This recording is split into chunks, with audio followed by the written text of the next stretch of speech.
Olá, tudo bem com você? Estamos fazendo reflexões sobre o livro de Gênesis. Hoje vamos meditar sobre o capítulo 7. Primeiro vamos ler o capítulo antes das reflexões. Disse o Senhor a Noé: Entra na arca tu e toda a tua casa, porque reconheço que tens sido justo diante de mim no meio desta geração. De todo animal limpo levarás contigo 7 pares, o macho e sua fêmea. Mas dos animais imundos um par, o macho e sua fêmea.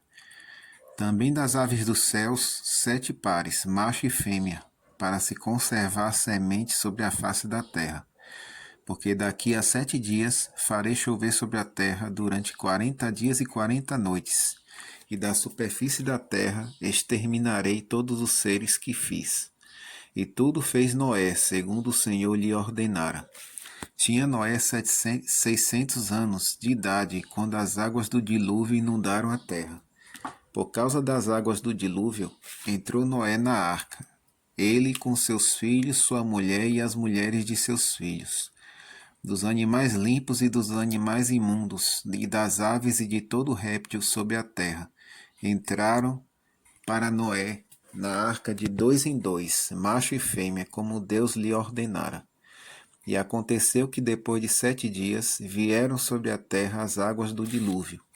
No ano 600 da vida de Noé, aos 17 dias do segundo mês, nesse dia romperam-se todas as fontes do grande abismo, e as comportas do céu se abriram.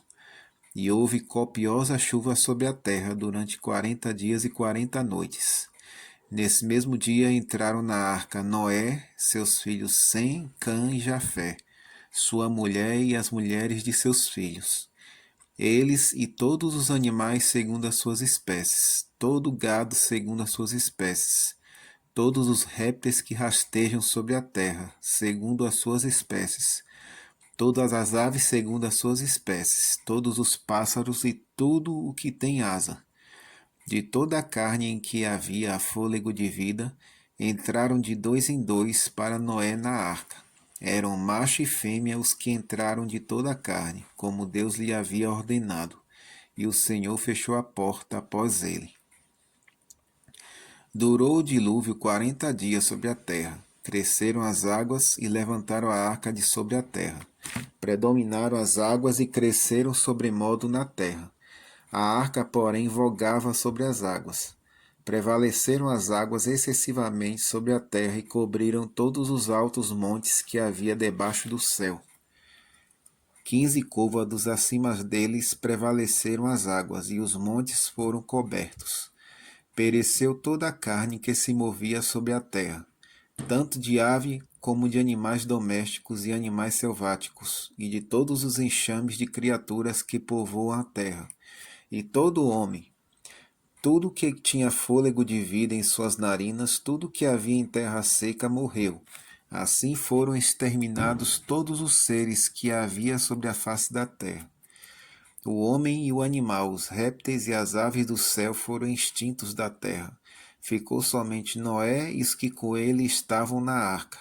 E as águas durante 150 dias predominaram sobre a terra. Vamos refletir sobre este capítulo.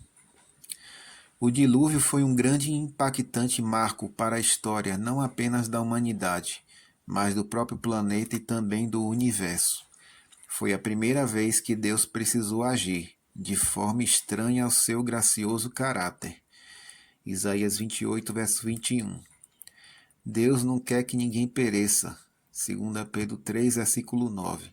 Entretanto, para não perder tudo, ele precisa tomar atitudes radicais de vez em quando. Até mesmo nós fazemos isso. Quando um saco de laranja apodrece, tiramos as boas e jogamos fora as podres junto com a embalagem.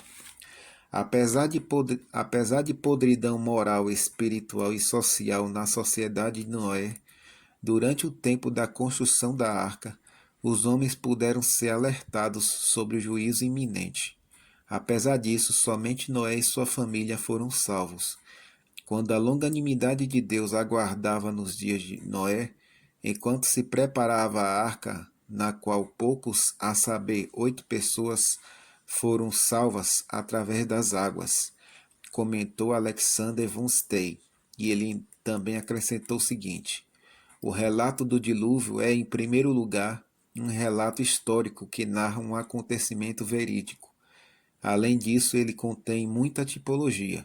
A situação dos seres humanos antes do juízo guarda semelhanças com o período imediatamente anterior ao juízo futuro.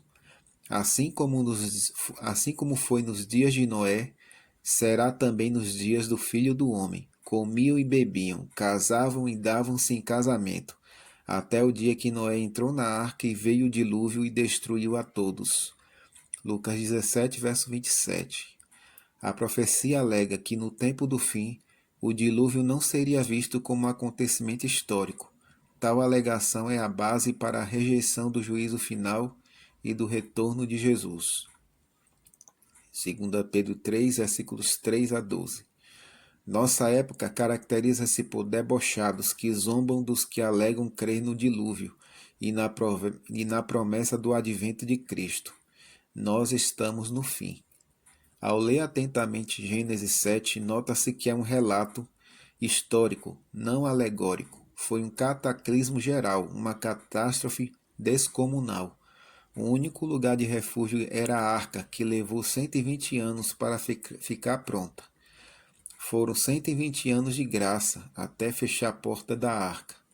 Fico aqui pensando quanto tempo de graça Deus está nos concedendo para nos preparar antes do retorno de Cristo. Que nós não sejamos indiferentes, apáticos, estejamos dispostos como Noé.